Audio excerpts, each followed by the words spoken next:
आणि त्यांच्या शोक सभेचा ऋणनिर्देश करण्याची वेळ माझ्यावर येईल की मला आयुष्यात कधी असा प्रसंग येईल असं वाटलं होतं. राष्ट्रवादी काँग्रेस पक्षामध्ये जे स्थित्यंतर झाली तेव्हा मी आमदार होतो आणि आमदार असताना काय माझ्या जीवनातल्या राजकीय महत्वाच्या घडामोडी घडतात तर बेनके साहेब आजारी असल्यामुळं काही जे सिनियर नेते आहेत आपल्या तालुक्याचे त्यांच्याबरोबर सल्ला मसलत करून आपण काय केलं पाहिजे असे एक व्यक्तिमत्व म्हणून शरद नेंडे साहेबांच्या घरी मी गेलो. त्यांच्या कानाचं ऑपरेशन झालं होतं. जवळपास 3 तास मी त्यांच्याबरोबर होतो. मला काय वाटतं, त्यांना काय वाटतं, कसं नीट पद्धतीने पुढे जायला पाहिजे या सगळ्या गोष्टी चर्चा करत असताना तिथे सारांश लेंडे साहेबांनी मला एक गोष्ट सांगितली की तुला जर परत आमदार व्हायचं असेल तर तू शरद पवार साहेबांच्या बाजूने राहा, पण आयुष्यभरासाठी जर तुला नेता पाठवायला पाहिजे असेल तर तू अजितदादा बरोबर राहा. आणि 2 नेते कशा आहेत, 2 नेत्यांचा विचार एक आहे पण कार्यपद्धती बेनके साहेबांचा काळ, आमचा काळ, पवार साहेबांबरोबर आम्ही जे काही वाढलंय आता अजितदादांच्या उंदिरीवरती येतात, त्यांचं मार्गदर्शन तुला कसं राहिलेलं आहे हे सर्व गोष्टी त्यांनी मला सांगितलं. पण निवडणुकीला सामोरं जात असताना काय होईल याची मनात थोडी गोष्ट होतीच. पण जुन्नर तालुक्याच्या जनतेच्या प्रति प्रत्येक गावात कामं करण्यामध्ये मी दादांमुळे मागं पडलो नाही. आणि एक गोष्ट माझ्या जीवनामध्ये होती, काही न दादांना अजितदादा आहे. निवडणुकीचा निकाल लागला, पत्रकार विचारायचे काय तुम्हाला काय वाटतं तुमच्या निवडणूक, मला पराभवाचं मला अजिबात वाईट वाटत नाही. अजितदादा माझ्या मागे आहे आणि संपूर्ण राष्ट्रपती परिवार एक नाही याचं मला जास्त वाईट वाटतं. आणि त्यानंतर पण तालुक्यामध्ये आमदार नसताना मी जेव्हा वर्ष फिरत राहिलो केवळ आणि केवळ अजितदादांचे जीवन होतं याची कल्पना आपण समोर आहे. 1-2 वक्ते इथं बोलले. आता दादा नाही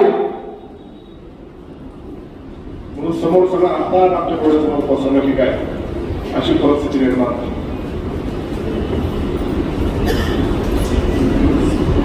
3 दिवस मी बारामतीला होतो, 2 दिवस सतीशला आम्ही तिथे बरोबर होतो.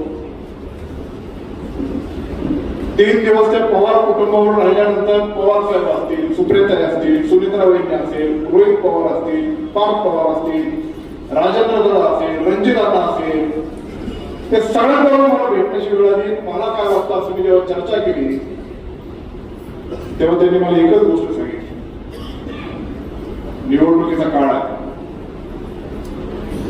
निवडणुकीमध्ये जुन्नर तालुक्यामध्ये जे उमेदवार उभे आहेत ते सगळे अजितदादांनी उभे केलेले आहेत, एवढं लक्षात ठेव. तू जर असा करायला लागला तर ते उमेदवारांनी काय केलं, तालुक्यातल्या राष्ट्रवादी काँग्रेस पक्ष आणि उद्धव बाळासाहेब ठाकरे पक्षावर प्रेम करणाऱ्या लोकांनी काय करायचं, सामोरं जायला लागेल. अशीच आव्हानात्मक परिस्थिती म्हणजे दादा असते तर 2ऱ्या ते 3ऱ्या दिवसामध्ये ते रणांगणात असते, मैदानात असते. दादांचे तुम्ही पायी का तुम्हाला उतरून काम करावं लागेल. त्याच्यानंतर 2ऱ्या दिवशी आम्ही मीटिंग घेतली आणि मीटिंग घेतल्यानंतर निवडणुकीला कसं सामोरं जायचं असे सर्व 4 पक्ष एकत्र आहेत. राष्ट्रवादी आता एकच आहे मला, उद्धव बाळासाहेब ठाकरेंचा पक्ष असेल, आरपीआयचे असेल, ते सगळ्यांबरोबर चर्चा करून आपण पुढे कसं जायचं याची रणनीती ठरवली. आणि ती रणनीती ठरवल्यानंतर प्रचाराला सुरुवात सुद्धा झाली. आता अनेक भाषण तुम्ही इथं ऐकली, प्रत्येक ठिकाणी दादांचे व्हिडिओ आपण पाहतोय. कार्यकर्त्यांची भावना आहे, लोकांची भावना आहे, आमची भावना आहे की दादाला आदरांजली म्हणून हे सगळ्या उमेदवारांच्या पाठीमागे आपण उभं राहिलं पाहिजे. आणि का असं आपला सेनापती गेलाय, जे सेनापतीने हे उमेदवार केले त्यांच्यासाठी आपण लढतोय. बऱ्याच जणांनी भावना व्यक्त केली. त्या दिवशी मला बरेच जण बिलकुल रडले. ठीक आहे, 2 वर्षापूर्वी वल्लभ आपल्यातून गेले त्याचं वाईट तर आहेच, पण दादा गेले, जो काय आपल्या सगळ्यांचा बाप गेला असे आपल्याला परिस्थिती पाहतो. निवडणुकीला सामोरं जात असताना पलीकडचे नेते काय म्हणतात?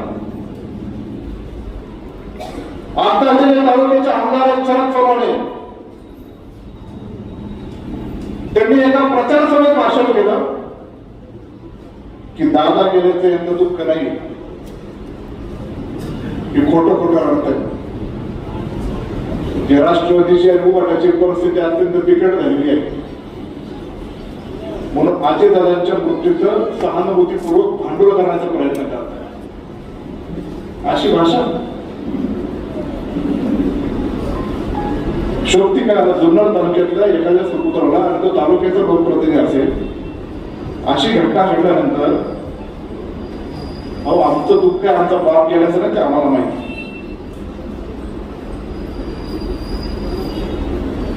मी तर जाहीर आवाहन केलं की ठीक आहे, निवडणूक सोडून देतो आम्ही, नका करू आम्हाला बघता, पण आमचा अजितदादा आम्हाला कोणी जाणून द्या.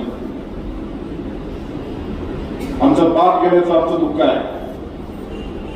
अजितदादा असते तर त्यांच्याच नावाने आम्ही मतं मागितली असती, अजितदादा असते तर ह्या व्यासपीठावर अजितदादा असते. आणि आता अजितदादा नाही तर त्यांचे विचार, त्यांचे कार्य हे जिवंत आहे आणि त्यांच्याच म्हणजे आमच्या बापाच्याच नावाने आम्ही मतं मागणार. काही चूक आहे का आपली? आम्ही काही तुमच्या नेत्यांच्या नावाने मागत नाही. तुमचं किती प्रेम होतं अजितदादा बरोबर हे मला माहित आहे. अजितदादांना विधानसभेत हात आणण्यासाठी पत्र दिले या भाषेत. अहो भावनेचं राजकारण जर करायचं असतं ना तर आम्ही पण आमच्या पायाला पट्ट्यामधून फिरलो असतो. मत द्या मत द्या, मतदान रगडीचं पाय मिळणार. आम्ही विकासाचं राजकारण करतो, मतांचं नाही. ही शिकवण आम्हाला पवार साहेब, आदरणीय अजितदादा आणि त्याच माध्यमातून आम्ही पुढे जाण्याचा प्रयत्न करतो. किती कामं केली अजित सांगायला जर गेलो, मला किती जणांची इथं गेलो कोण येत आहे आम्हाला बोलू द्या, आम्हाला आमची आपण सांगितली, दादा आम्हाला काय मदत केली ते सांगायचे. महिलांमध्ये 4 जण गंगाराम महाराज बोलले असतील, राजेंद्र बापळे मला बोलले असतील की दादांनी आम्हाला अध्यात्माच्या क्षेत्रामध्ये काय काम केले, कशा पद्धतीने आम्हाला प्रेरणा मिळाली. तर वेळा आपण करू शकत नाही, एवढं महान कार्य अजितदादांचं आहे. एक छोटी गोष्ट सांगतो मी तुम्हाला. गुंजाळवाडीचा एक वायकर कुटुंबातला शेतकऱ्याचा एक मुलगा, त्याचं नाव विवेक, सायकलपट्टू, ऑल इंडियाला रिप्रेझेंट करत अशी त्याच्यामध्ये धमक होती आणि त्या सायकलिंग असोसिएशनने जपानच्या एशियन गेम्सला कशी निवड केली. आणि तो माझ्याकडे आला आणि म्हणलं मला सायकल घेऊन द्या. म्हणजे घेऊन ना, कितीला आहे सायकल? तो ना 2.5 लाखाला सायकल. म्हणजे एवढी तुझ्या ते स्पर्धेतली सायकल आहे, असं बोट लावलं तरी ती सायकल अशी होतं, एवढी लाईट वेट आणि त्याच्यामध्ये स्ट्रेंथ असते. आम्ही गेलो अजितदादाकडे, अजितदादांनी 13 लाख रुपयाची सायकल घेऊन दिली आणि तो इंडियाला रिप्रेझेंट करत असताना भारतासाठी सिल्वर मेडल आणलं. म्हणजे 2 नंबरचं पदक मिळालं मला हे अजितदादामुळे शक्य झालं. पण दादांनी सायकल घेतल्यानंतर त्याला जे लागतो तोच 50-60 हजाराचा, त्याच्यासाठी आम्हाला पैसे खर्च करायला लागले. पण विवेकने नाव कमवलं हे अजितदादामुळे शक्य झालं. अशा बऱ्याच गोष्टी आहेत दादांच्या, सांगायला गेले तर कमीच आहे. आदिवासी विभागाचं काम असतील, हिरडा फॅक्टरीसाठी जिवंत करण्याचं काम 2 कोटी रुपयांनी 2 कोटी रुपये अजितदादांनी देऊन ते जिवंत केलेलं आहे. तिथले बंधारे, तिथले रस्ते, 6 आश्रमशाळा आहेत, प्रत्येक शाळेला 7-7 कोटी रुपये दिले. इमारती जाऊन बघा. कुकडेश्वर मंदिर आहे, कधीच त्याचा जीर्णोद्धाराला हात लावत होते, अजितदादांनी 3 कोटी रुपये दिले. काम चालू आहे बघा. आपली मार्केट कमिटी असेल, काही अडचण निर्माण झाली किंवा मार्गदर्शक भूमिकेतून अजितदादा पाठीमागे उभं राहील. आपला विघ्नर कारखाना असेल, मार्गदर्शकाच्या भूमिकेतून अजितदादा कायम पाठीमागे राहील. राजकीय स्थित्यंतर झाली, सत्यशीलदा माझ्या विरुद्ध विधानसभेला उभं, त्याच्यातून कुठल्याही राजकीय हस्तक्षेप न करता आपण याला दाबायचं, मारायचं, हे करायचं असं अजितदादांनी पवार साहेबांनी कधी केलं नाही. ही शिकवण आम्हाला आहे, म्हणून आमची कायम मदतीची भूमिका. आणि जेव्हा हे निवडणुकीला सामोरं जातो, डॉक्टर अमोल कोल्हे असतील, संजयराव काळे असतील, शरद रेड्डी साहेब असतील, देवी बांबे साहेब असतील, मी असेल, सत्यशीलदादा शेरकर असेल, आमचं ठरलं की सगळ्यांनी मिळून अजितदादाकडे जायचं, भेटायचं. दादा फक्त इथेच करायचे, अमोल कोल्हे बरोबर बसा, सगळी तयारी करा आणि मग माझ्याकडे जा. आम्ही तयारी सुद्धा केली, सगळं अंतिम तिकडे पण आलं. दादांची आमची सगळ्यांची एकत्रित भेट ही अपूर्णच राहील. त्यांना मी सांगितलं होतं आम्ही येणार, पण आम्ही जर एकत्रितपणे दादाकडे गेलो असतो तर तो आनंद अजितदादाला अजून अधिकचा झाला असता. दादा आपल्यात नाही तर आपल्याला खचून जायचं नाही, पुढे लढायचं आहे. आणि ही निवडणूक मी तुम्हाला सगळ्यांना परत आवर्जून सांगतो, माझे पत्रकार बंधू होते, तुमच्या माध्यमातून जनतेला सांगतो, हे जे 8 जिल्हा परिषद आणि 16 पंचायत समितीचे जे उमेदवार आहेत, हे अजितदादांनी शेवटचे उमेदवार दिलेले आपले उमेदवार. याच्यानंतर निवडणुका होतील, पण त्या उमेदवारी देण्यामध्ये अजितदादा नसणार आहे. मी पुढे उभं राहील नाही राहील मला माहित नाही. मला जरी तिकीट आलं तर ते तिकिटावर मोर अजितदादाचे नसतात. आता सगळे उभे आहेत हे अजितदादा पवार म्हणून उभे आहेत असं माझं मत आहे आणि आपले सर्वसामान्य कार्यकर्ते सुद्धा मत आहे. आणि या लोकांना आपण मदत केलीच पाहिजे. तर खऱ्या अर्थाने अजितदादांनी या तालुक्यामध्ये प्रत्येक गावागावी जे काम उभं केले, प्रत्येकाच्या कामात सांगा किती काम आहेत, भरपूर काम आहेत. सांगते कामं केली केले, अतुल यांनी केली, आम्ही नाही केली, अजितदादा पवारांनी केलेली आहे. आम्ही फक्त निमित्त आपलं काम. अहो या गावातलं ग्रामीण रुग्णालय बघा, कुणी उभं केलं? अजितदादा. नारायणगावला 100 कोटीचं 100 बेडचं ग्रामीण रुग्णालयाचं काम सुरू आहे, कुणी उभं करतोय? अजितदादा उभे करतात. या गावाचा क्रीडापूर असेल, अजितदादा. या गावाचा बावीपळाचा किती बंधार असेल, अजितदादा नाही. पोलीस स्टेशनला काम असेल, अजितदादा नाही. पिंपळगाव कानाचं काम असेल, अजितदादा नाही. पवार साहेब तिथे जलपूजनाला जाते, काम अजितदादा केलं. चिलेवाडीच्या पाईपलाईनचं काम असेल, अजितदादा नाही. किती कामं सांगतो, प्रत्येक गावात गेल्यानंतर ते काम आहेत. कामं मी केली, आम्ही केली, यांनी केली, टाकलेली केली. अजितदादा पवार ज्या नेत्यांनी आपलं आयुष्य राबला थांबला आणि आपल्या जीवनाच्या यांना सोडून गेले, त्या उमेदवारांच्या पाठीमागे आपल्याला भक्कमपणे उभा राहावं लागणार. अनेक सभा होतील, कोण काय भाषण करतील, कोण पक्षामध्ये पुढे लागतील, याच्याशी आम्हाला काही घेणं देत नाही. आपण ठरवलं की तेव्हापासून शांततेच्या मार्गाने आपला प्रचार करायचा, लोकांपर्यंत पोहोचायचं. आणि हीच खऱ्या अर्थाने दादांच्या प्रती खरीच आदरांजली ठरेल असं माझं मत आहे. म्हणून इतके जे नेते मंडळी बसलेत ना, आम्ही दादांच्या नावाखाली आता एकत्र आलोय आणि एकत्रच राहणार. प्रसार माध्यमातून अनेक असते, असं ठरलं होतं, तसं ठरलं होतं. मी नाही बोललो, तो नव्हता. आपण ऐकलं ना, कुठं काहीतरी झालं. जुन्नर तालुक्यामध्ये दोन्ही राष्ट्रवादी काँग्रेस पक्ष इथून पुढच्या कालावधीमध्ये एकच राहणार आणि एक संघपणानेच वाटचाल करणार.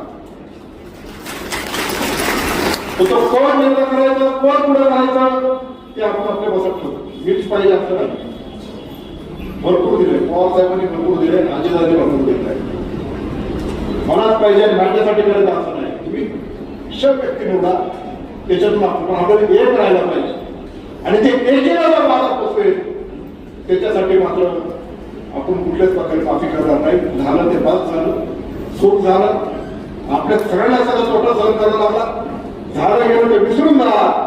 पण हाच माणूस आपल्यात राहिला नाही तर आपण आजाद दुनिया तिच्या आपल्यात कशाला करायचं, कशाला करायचं. जेव्हा मी तिथे आरती सांगण्यासाठी गेलो होतो, हातात अजिताची आरती घेत असताना कसले विचार माझ्या मनाला यायला, कल्पनाच करू शकतो. आपल्याला सर्वांना एकत्रित पुढे जाण्याशिवाय पर्याय नाही. आपण एकत्र राहिलो तर निश्चित प्रकारे राष्ट्रवादी काँग्रेस पक्षाचे, यशवंतराव चव्हाण साहेबांचे, शरद पवार साहेबांचे, अजितदादांचे, वल्लभशेठ बेनके साहेबांचे, हे सगळ्या विचारांचे, उद्धव साहेबांचे, उद्धव ठाकरे साहेबांचे, हे सगळ्यांचे विचार आणि चांगल्या नीतिमत्तेने पुढे आपल्याला गेलं पाहिजे. इथे शिवसेना उद्धव बाळासाहेब ठाकरेचे सर्व लोक आहेत. सचिन भाऊ आहे, त्यांचं मी म्हणून अभिनंदन करेन तिथे इथं आले. जुन्नर नगरपालिकेची निवडणूक झाली. राष्ट्रवादी काँग्रेस पक्षाचे 7 नगरसेवक असताना शिवसेना उद्धव बाळासाहेब ठाकरेचं उपनगराध्यक्ष आम्ही केलं. का तर तो चांगला बोलला आहे, चांगलं काम करणार. आणि आजही मी सांगतो निवडणुकीमध्ये आपण जिंकणारच आहे. कुणीही किती काही जरी बघायला गेला ना तर आपल्या सगळ्यांमध्ये, माझ्यामध्ये, सतीश दादामध्ये, शरद रेड्डीमध्ये, संजय काळेमध्ये अजित दादा अजून जिवंत आहे आणि ते फळाचे वाचून पुढे जाणार. 57 पंचायत समितीला आपण येणारच. महिला आदिवासींचं आरक्षण असल्यामुळे सभापती आपला राष्ट्रवादी काँग्रेस पक्षाचा होणार. पण पंचायत समितीमध्ये उपसभापती मात्र आम्ही शिवसेना उद्धव बाळासाहेब ठाकरे पक्षाचाच करणार. का ही सगळी बोर्ड जी आहे ही आदरणीय अजितदादांच्या नेतृत्वाखाली आम्ही सगळ्यांनी मिळून ती बांधली आहे. आणि ही मोड सक्षमपणे पुढे घेऊन जाण्यासाठी आम्ही सर्वजण कटिबद्ध आहोत. पुन्हा तुम्ही सर्वजण इथं आहात, हे अजितदादा आमच्या प्रेम करणारे मंडळ आहेत. पण हा सांगावा तुम्ही प्रत्येक व्यक्ती गावागावामध्ये घेऊन जावा. खरंच तरच आपण दादाला पुढे घेऊ. बाकीचे कसे मला म्हणतात, काय करतात, मला याच्या फळत जायचं. पण चांगल्या मार्गाने आपण पुढे जातो. या पवित्र भूमीमध्ये शतकोत्तर तुकाराम महाराजांच्या वैकुंठ गमन सोहळा आपण इथं पार पाडतो. रोज जवळपास 25 ते 30 हजार लोकांचा इथं अन्नदान व्हायचं, दुपारी पण आणि संध्याकाळी. आणि शेवटच्या दिवशी ते पण 1.5 लाखापर्यंत गेलं होतं. ते सोहळ्याला स्वतः अजितदादा पवार झाले. काय दादाने भावना व्यक्त केली होती आपल्या तालुक्याच्या प्रती. ते भाषण तर असेल तर आवर्जून तुम्ही परत ऐका. अध्यात्माने खरी संस्कृती, खरा वारसा आपल्या तालुक्याला दिलेला आहे. राज्यकर्ते म्हणून आम्ही जरी इन्फ्रास्ट्रक्चर डेव्हलपमेंट आणि पायाभूत सुविधा पुढे येत असेल तरी भविष्यातल्या पुढच्या पिढीची संस्कृती आणि संस्कार जपणं गरजेचं आहे. ते अध्यात्मातून आम्ही शिकतो आणि तशी तारतम्य, तसा विचार प्रत्येक राजकीय नेत्यांनी घेतला पाहिजे, केला पाहिजे. आणि आज जी राष्ट्रवादी उद्धव बाळासाहेब ठाकरे आपल्याशी लोक एकत्र आहेत ना, ते प्रत्येक नेता तुम्ही बघा कशा विचारांनी, कशा पद्धतीने पुढे जात आहे. या तालुक्याची संस्कृती आपल्याला जपून पुढे गेलं पाहिजे. एवढंच या निमित्ताने मी सांगेन. तुम्ही सर्वजण मोठ्या संख्येने इथे उपस्थित राहिला. तुमचं ऋण व्यक्त करणं हे माझ्या अंतःकरणाला तुझं पटत नाही. पण खरं ऋण व्यक्त करायचं असेल आणि खरंच आपल्याला त्याच्यातून आपल्याला पुढे जायचं असेल, दादाच्या प्रेमातून रूपाला व्हायचं असेल,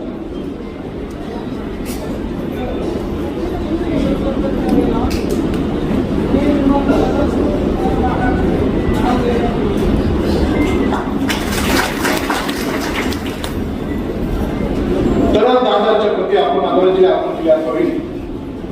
आणि गंगाराम महाराजांनी इथं सांगितलं आहे, दादांनी पण इथं भाषणात सांगितलं की पुण्याला आता पुरंदर परिसरामध्ये जे नवीन विमानतळ होत आहे तिथं जगद्गुरू संत तुकाराम महाराज यांचं नाव देण्यात येईल. अशा प्रकारची दादाची भावना असते आणि ती पुढे येण्यासाठी आम्ही निश्चित प्रकारे दादाचे पाईक म्हणून कटिबद्ध आहोत. आजचा हा कार्यक्रम संपल्यानंतर आस्तिक कलशाच्या दर्शनासाठी जे जे लोक येणार आहेत त्यांनी माझ्या डाव्या बाजूच्या जिनेने येऊन उजव्या बाजूच्या जिनेने उतरावं, कुठली गर्दी करू नये. शोक सभा संपल्यानंतर आपण जे 6,667 आंब्याचं वृक्षाचं लागवड करणार आहे त्याचे काही प्रातिनिधिक स्वरूपामध्ये आपण इथं त्याचं काही शेतकऱ्यांना इथं वाटप करणार आहोत. जे आमच्या दोरवडची कन्या पूजा इथं काल रात्री मला फोन आला, तिने ही सुंदर दादाची रांगोळी काढलेली आहे. मागच्या वेळेस जेव्हा दादा आले होते सतीश नेरकरच्या बंगल्यावर जेवायला गेले होते, ते म्हणाले दादा येत आहेत तर मला तिची रांगोळी काढायची. काय काढणार आहे ते म्हणजे मी माझ्या बाबांनी काढली. तुम्ही काय काढलं? शिवनेरी किल्ला, धर्माचं चित्र, शेती आणि तिथं आजीदांचा फोटो काढला.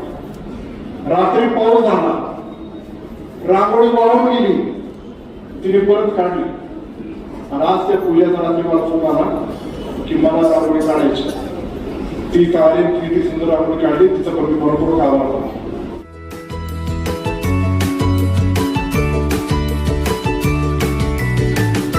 बातम्या शेतीच्या,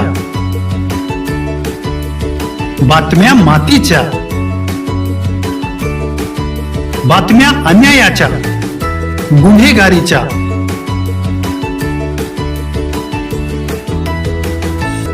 राजकारणाच्या आणि समाजकारणाच्या, शोषणाविरुद्ध बुलंद आवाज, जनसामान्यांच्या हुंकाराची गाज, सत्कार्याला प्रोत्साहन, दुष्कृत्याला अनुशासन, निर्भीड, निस्पृह, सडेतोड, बेधडक आणि रोखटोक म्हणजेच विघ्नहर टाइम्स. शोध बातमीचा, ध्यास सत्याचा. आपलं चॅनल, आपली बातमी. सबस्क्राईब तर कराच, पण बेल आयकॉनवर क्लिक करायलाही विसरू नका.